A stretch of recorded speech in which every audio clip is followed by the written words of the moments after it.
Այս գարունից անմոռուկի բույր է գալիս, լուռ բողոքի ու լուռ լացի ձայն է գալիս, այս գարունից նախնյաց ոգու ու կարոտի կանչ է գալիս, այս գարունից իմ կարծիքով արդարության հոտ է գալիս։ Սա Մարինե Հակոբյանի առաջին բանաստեղծությունն է։ Գրել է մոտ 1 տարի առաջ, 2015-ի ապրիլի 15-ին, երբ դստեր հետ անմոռուկ էր պատրաստում։ Ամբողջ օրը իմ գլխում պտտվում էր մի նախադասություն, այս գարունից անմոռուկի բույր է գալիս, ու ծնվեց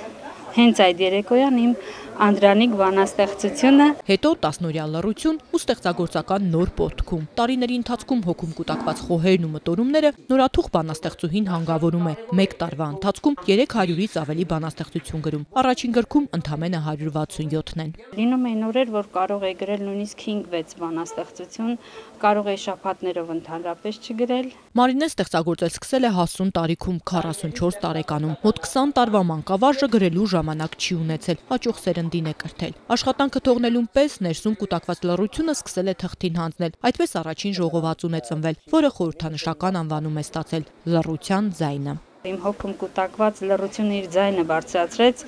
այնքան լսելի եղավ ինձ, որ ես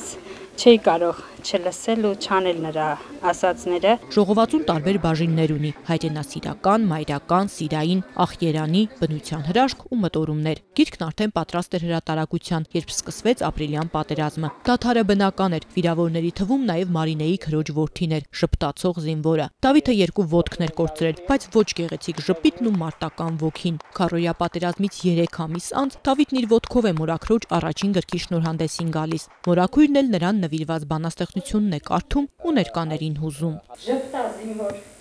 քո ժպիտը ուժ է տալիս ոգի, քո ժպիտից հայությունն է ելնում ոտքի,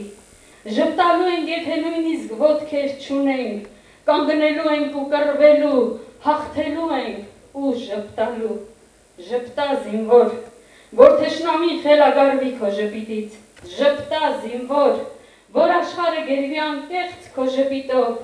ու վերջապես հասկանա, որ անհնար է հաղթել հային Դավիթ ծնող, ժպտա զինվոր։ Ընդամենը 1 տարվա գրական կյանք ունեցող Մարինեի բանաստեղծություններին շատերն են ծանոթ։ Համացանցում նրա աշխատանքները մեծ արձագանք են ստացել, գնահատականը միայն դրական։ Մարինեի պոեզիան շատ հետաքրքիր է եւ յուրահատուկ։ Իր հայրենի բնաշխարհի անուշ ձայները, այն համուհոտը, մարդկայինը, ասելիքը բերեց եւ փոխանցում է մեզ։ Կարդում ես հայրենասիրականը, ոգևորվում ես։ Կարդում ես մտորումներ բաժինը, այնտեղ ընկնում ես մտորումների գիրկը։